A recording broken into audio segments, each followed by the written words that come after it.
Olá, amigo da Fluente, tudo bem? Seja bem-vindo a mais uma sequência de episódios do nosso podcast.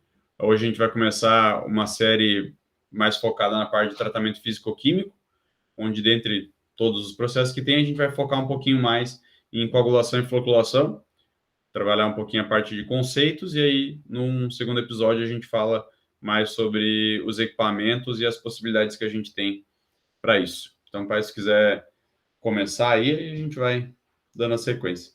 Olá, pessoal, tudo bem? Bem-vindos a mais um episódio. Hoje vamos falar, como Augusto disse, de coagulação e floculação e dividimos nesses dois episódios como forma de também diferenciar entre aquilo que é o conceito do processo de coagulação e depois a aplicação em planta, né, em estação de tratamento, que a gente vai falar daí dos equipamentos, que nessa parte são equipamentos mais simples se a gente pensar ou comparar com outros tipos de tratamento. Então, vamos lá. Acho que a primeira coisa que a gente precisa fazer é definir coagulação e floculação no sentido bem aplicado, né? Bem prático da coisa. Quando a gente fala de coagulação é como se fosse a reação química em si entre um produto, que a gente chama um reagente, se a gente quer falar como uma reação química, né? Então, um reagente nosso é uma etapa, né? Uma parte do nosso reagente é a nossa contaminação, que pode ser uma contaminação orgânica. Essa contaminação, ela não pode ser uma contaminação solúvel. Então, uma carga orgânica, por exemplo, associada a um material tipo um açúcar, né? Uma indústria de sucos, vai ter lá uma glicose, uma frutose. Esse tipo de material, o processo de coagulação não entende como um reagente. Ele fica de fora desse processo. Ele é só para direcionar para o biológico, daí, se for o caso.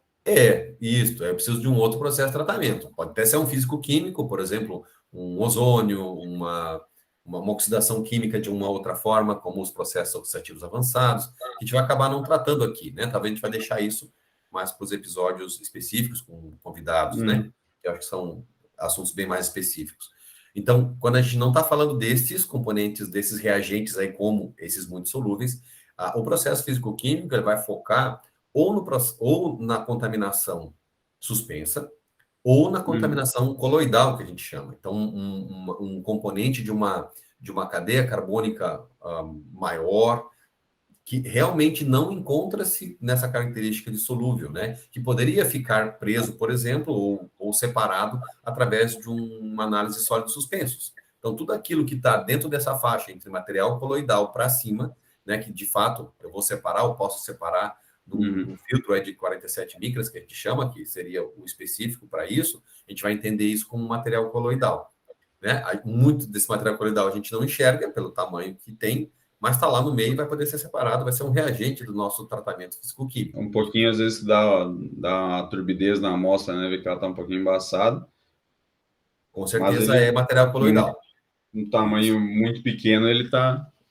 Óleos e graxas é um material coloidal, alguma coisa emulsificada desse material é um material coloidal, boa parte das proteínas é um material coloidal, né? Os carboidratos normalmente se enquadram dentro de algo muito mais solúvel. E aí, então, a gente não consegue separar. E eu acho que essa é uma primeira divisão aqui de conceito que é bem importante, que muitos confundem, porque, como tu falou, cor, né? Também parte da cor, ela pode estar associada a esse material coloidal, e o tratamento físico-químico remove. E aí, então, há uma tendência as pessoas pensarem que o tratamento físico-químico, se ele removeu cor e turbidez, ele então também removeu toda a carga orgânica. E aí a gente tem, acho que essa nossa primeira parênteses aqui que a gente fez é importante para isso, para diferenciar o que eu tenho visto, escutado bastante essa confusão, né? O tratamento físico-químico é muito bom, serve para muitos efluentes, no entanto, ele não vai servir para tudo, certo? Eu recentemente trabalhei para uma indústria de balas, e uma das coisas que eles tinham, por exemplo, e eu pedi que eles tirassem, foi o tratamento físico-químico, né? E teve uma resistência muito grande, porque o tratamento físico-químico removia a cor e turbidez. Mas quando eu percebi o efeito maléfico que isso causava no sistema biológico subsequente, a gente então tirou, né? Participou dessa consultoria uma parte. Sim. Mas eles entendiam que não, que ele teria que continuar, né? E o tratamento físico-químico tem um problema. Ele tem que ter um operador. É difícil o tratamento físico-químico que a gente não tem um operador atrelado a ele o tempo todo do tratamento. Então, isso começa a se tornar caro, né? Então, a gente tem que olhar para isso. Se for uma automação muito grande, que daí é mais fácil o pessoal usar no tratamento de água, que é o potencial zeta, né? Isso aí. E aqui a gente vai falar sobre potencial zeta já na sequência aqui, né? Então, não daria para fazer esse processo. Não dá, né? Normalmente não, a gente não vê. Não é que não dá, a gente não vê nas estações de tratamento isso automatizado. Então, precisa ter alguém lá fazendo esse controle. Especialmente em lugares onde o efluente varia muito, né? Então, isso aí, uma indústria de bala, um laticínios, o frigorífico não é tanto, ele não varia tanto, né? Mas igual tem que ter sempre um ajuste. O saneamento, né? Tem variação, então ao longo do dia tem que ter um ajuste. Ao longo do dia, meio-dia normalmente tem uma carga de detergente maior. Dia de chuva varia bastante, semana de chuva. Varia bastante, bem isso aí. Então, assim, não dá para nós considerar que o tratamento físico-químico não vai ter que ter atrelado um operador que vai fazer esse ajuste, né? Na adição de produtos. Então, beleza, quando a gente fala nessa questão que um reagente meu, uma parte do meu reagente dessa reação química é a minha contaminação, ela pode ser toda essa contaminação orgânica que a gente falou, mas eu posso ter também alguns outros contaminantes específicos. Por exemplo, eu posso ter lá um surfactante que eu quero remover, um fósforo que eu quero remover, que está associado, pode estar associado a um material, não necessariamente ao material coloidal, como o caso do fósforo, e aí eu vou ter uma reação de precipitação. Vou formar uma reação de precipitação com esse meu outro reagente que a gente chama então de coagulante, e aí que vai fazer esse processo de eliminação. Que eliminação é essa? A primeira reação, que é a reação de coagulação, eu vou então aproximar esse meu contaminante com o meu outro reagente, que é o meu coagulante, e eles então vão causar uma desestabilização de cargas. Porque, via de regra, em 95% dos casos, é isso que acontece. No caso do fósforo, eu vou ter também é uma aproximação de cargas, óbvio, porque né, a reação de precipitação é isso, só que de um jeito um pouquinho diferente, né?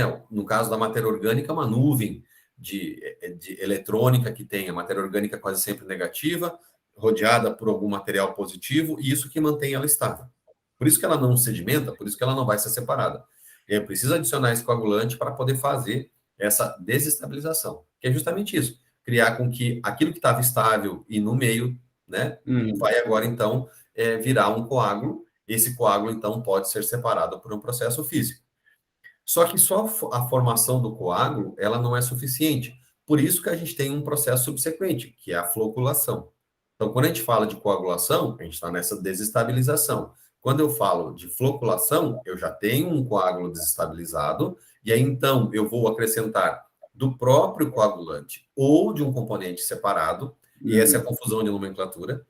Quando eu, então, uso do mesmo coagulante que eu usei até agora, por exemplo, né, a gente pode estar falando aí de sulfato de alumínio, os mais recentes agora, o polisulfato de alumínio, é o mais recente que eu vi surgir no mercado, ou policloreto de alumínio, que já é um pouco mais, é novo, mas é um pouco mais antigo, né? Então, eu adicionei esse coagulante para desestabilizar essa minha matéria orgânica e fazer essa separação. Só que ele também vai agir, ou vai continuar agindo para formar o floco. É apenas uma questão de um excesso de dosagem que permite com que esse material já desestabilizado, ainda com cargas, né, consiga se unir. E é esse floco que eu vou perceber a olho nu. E é ele que vai me dar a possibilidade de separação num tratamento físico. Dessa carga. Porque daí sim, esse material tem o quê? Densidade. Né? Eu promovi a densidade. E aí, de novo, a densidade tem um quesito importante, porque na densidade, a gente vai olhar, eu posso ter densidade para decantar ou densidade para flotar.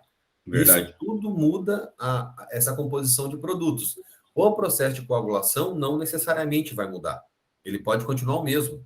Só que aí sim, eu tenho que adicionar um auxiliar. Então, se eu estou adicionando um componente que ele, então, tem a função apenas de flocular, talvez de dar esse floco, esse tamanho grande, né? Pouco denso para ele flotar, mais resistente, então a esse produto eu vou chamar de floculante, porque eu estou adicionando, então, ele especificamente, né? Para poder fazer isso. Então, essa diferença, né? Entre coagulante e floculante. Só que há confusão na nomenclatura. Por quê? Porque muitos coagulantes também funcionam como floculantes, né? Porque eles agem normalmente. Isso acontece quase sempre quando eu vou decantar, né? Quando tem sedimentação, decantação, né? Vou fazer isso no decantador. Daí sim, quase sempre o mesmo produto coagulante é o floculante. E, independentemente, eu posso adicionar ainda um outro produto, né? Que seria esse floculante. Polímero, né? Polímeros, polieletrólitos, enfim, né? Que podem fazer esse trabalho de fato, aumentar a densidade do floco. Ou diminuir, se eu quero flotar. Né? Quando se eu vou ter uma flotação como tratamento físico, eu quero diminuir. E na flotação eu tenho um quê a mais, né? Eu tenho que ter um floco bem resistente. Por quê? Porque o processo de mistura dentro do flotador é muito mais intenso do que dentro do decantador, né? Para falar aqui em termos técnicos, um gradiente de velocidade é muito maior num flotador, então o gradiente de velocidade não dá a ideia de mistura, né? E do que no sedimentador, né? Desculpa, no decantador. Sedimentação é o processo. E também se não tiver um floco bem formado, como hoje a maioria, por exemplo, dos flotadores, eles trabalham com microbolha, se ele é um floco muito pequeno, ele pode se agregar nessa microbolha e acabar passando pelo tratamento. Isso aí. Então eu tenho que ter esse controle de tamanho, resistência do floco para ter essa boa separação. Senão, todo o meu trabalho que eu tive na coagulação e na floculação, ela não vai resolver, né? Não vai ser eficiente, né? Então, eu vou realmente arrastar material. Então, quando eu faço um processo de coagulação e floculação, o que eu quero na saída? Um tratamento completamente, uma água, né? Completamente clarificada. E é isso que a gente vai chamar de clarificação, que é essa remoção de cor e turbidez associada a todo esse processo. E aí, quando tu falou do potencial zeta, né? Para a gente continuar na parte de conceito, quando a gente, então, entendeu que, observa que tem a estabilização, a gente chegou no potencial zeta igual a zero. O potencial zeta, ele mede justamente essa diferença de carga entre a parede da partícula, que está separando, normalmente negativa, aí quando a gente fala em matéria orgânica, e essa nuvem eletrônica influenciada por essa parede aí, negativa da nossa partícula. Isso a gente chama de potencial zeta. E medir isso é muito complexo, medir isso não é muito fácil. A gente tem equipamentos, né, que medem isso. Quase nunca em estação de tratamento, né? Quase sempre em laboratórios especializados, quase sempre em universidades, onde tem lá o medidor de potencial zeta. E aí sim a gente pode olhar para esses fenômenos de coagulação e floculação com muito mais propriedade, né? Na estação, certinho a neutralização de carga, né? Não excesso e nem...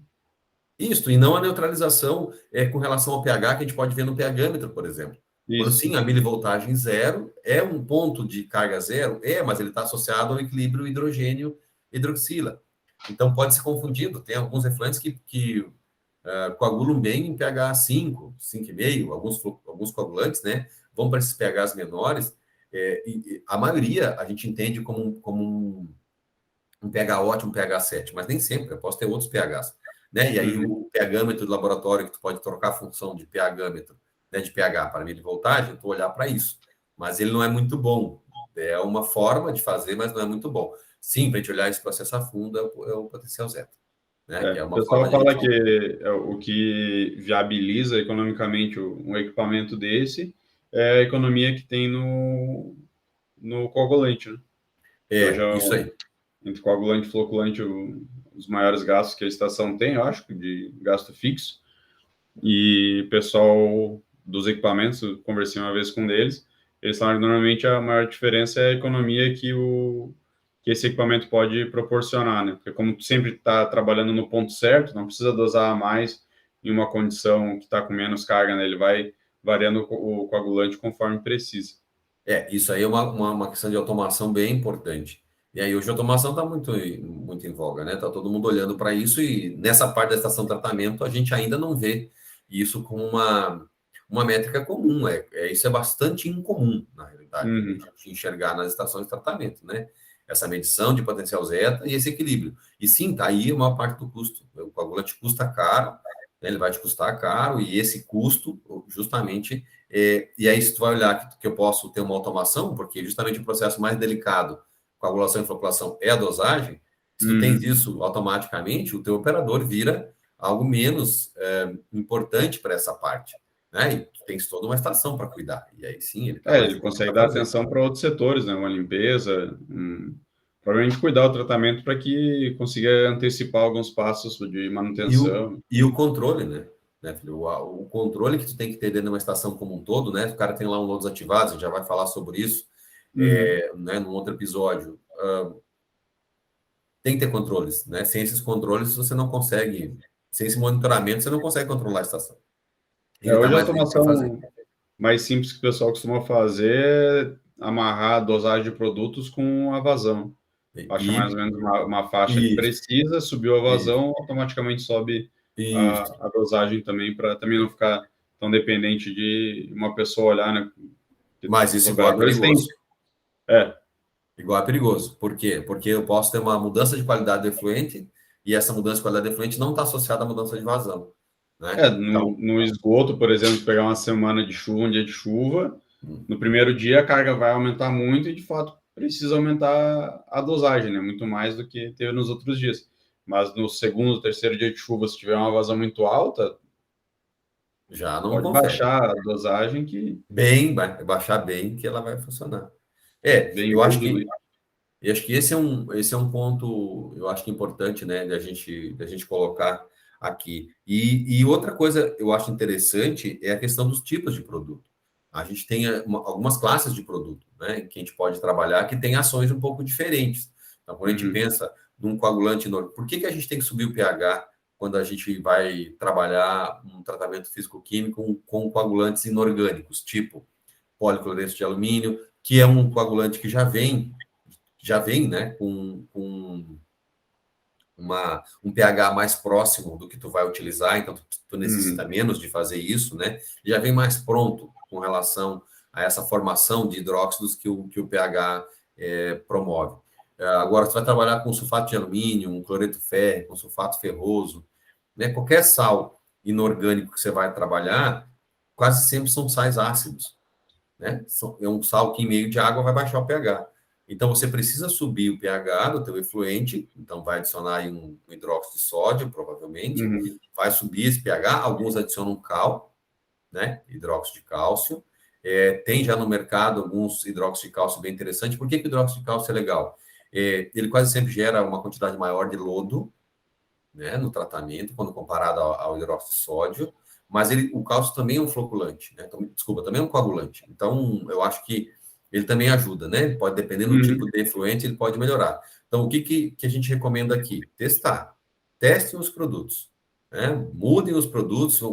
Está desconfiado que um outro produto pode te atender? Faz um teste.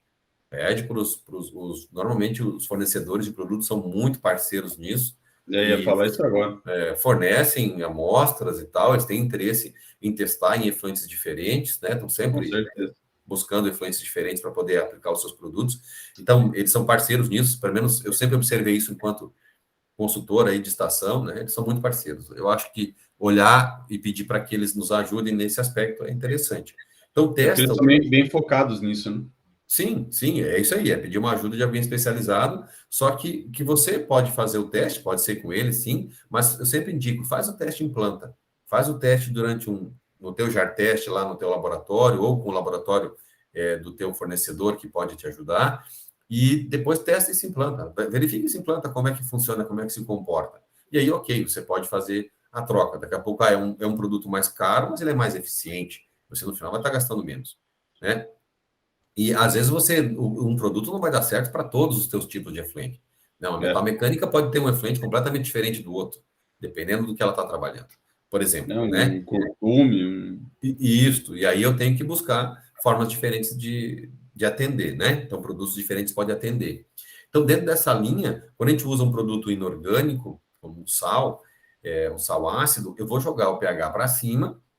E para quê? Para que quando o coagulante entre no meu processo, que ele é então esse sal, né, à base de alumínio, à base de ferro, que são os dois principais coagulantes, né, agentes coagulantes, ele vai formar os hidróxidos de ferro, hidróxido de alumínio, que são aqueles efetivamente compostos que fazem tanto o processo de desestabilização quanto o que a gente chama de varredura, né? Eles vão pegar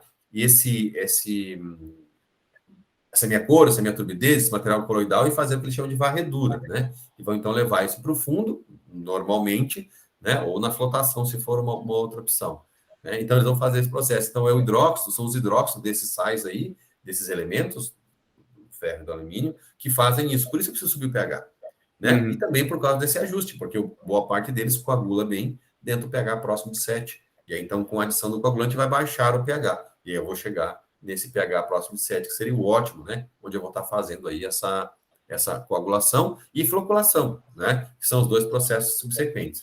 Agora, teria uma outra classe que surgiu mais recentemente, de novo, não tão recentemente assim, mas é novo quando comparado aos coagulantes inorgânicos, os coagulantes orgânicos, que estão evoluindo muito, na realidade, muito. Alguns estão misturando a parte de coagulante junto com alguns metais para poder fazer, né, esse processo de remoção de uma maior quantidade de tipos de efluentes, né, diferentes tipos de efluentes, muito interessante. Qual a vantagem, né? Quase sempre se coloca que um coagulante orgânico eu tenho uma vantagem principal do meu lodo, né? Que não tem uma contaminação com ferro ou com alumínio. E aí, então, eu posso tornar uma disposição diferente desse material. Então, essa quase sempre é o apelo do coagulante orgânico em relação ao coagulante inorgânico, né? E depois tem os auxiliares que a gente falou, que são os polieletrólitos, né? Que pode ser o neutro, o catiônico e o aniônico. De novo, o catiônico e o aniônico vão depender do tipo de efluente, de carga que eu tenho. De novo, tem que ser testando, né, para a gente trabalhar. Normalmente, laticínio usa um, frigorífico usa outro, no deságua de lodo aí vai usar outro. Então, são produtos específicos para cada uma dessas situações. Dentro da estação do tratamento e não do lodo, né, do efluente, não do lodo, de novo, a gente testa, né? O neutro é esse que não tem carga, e os outros dois têm carga, ou positivo, o catiônico, ou negativo, o aniônico, e aí vai depender de como isso vai interagir com o teu coágulo, com o teu floco, para poder fazer o processo de separação, né? Aí muda bastante. Uhum. Mudou a carga dele. Tem se for ver de polímero, tem os com cadeia ramificada também. Uhum. Consegue ter uma eficiência um pouquinho melhor sem trabalhar tanto a questão da carga, mas é bem interessante. Tem se investido bastante nisso, né? Sim, sim. E as indústrias fornecedoras de produto também, né? Especialmente os coagulantes orgânicos. Eles podem fazer várias modificações conforme o processo de preparação de cada um desses produtos. E aí sim, pode até ter uma personalização, que é o que eu tenho visto ultimamente, né? Uma personalização dos produtos para a tua situação, né? Para grandes vazões, isso é compensatório, né? Pequenas vazões, não, tu usa o produto que está disponível no mercado, né? Mas para grandes vazões pode ter Até aí porque ele vai ter um custo em fazer esse personalizado e é uma venda só, né? Isso aí. Isso aí. Então, para grandes vazões até compensa, né? Pode compensar. Mas na maioria usam os produtos comerciais aí. Ok? Beleza. Quer complementar com alguma coisa? Eu acredito que era isso. Acho que dessa parte conceitual, eu acredito que era isso. Se a gente vê que precisa mais algum complemento, a gente pode fazer isso na etapa seguinte agora de como a gente pode fazer esse processo de coagulação e floculação na planta, né, no projeto da ET. Beleza. Certo? Então, beleza, pessoal? Por esse episódio ficamos por isso. E aí voltamos na sequência para falar sobre a parte dos equipamentos. Valeu, até a próxima. Um abraço, até mais.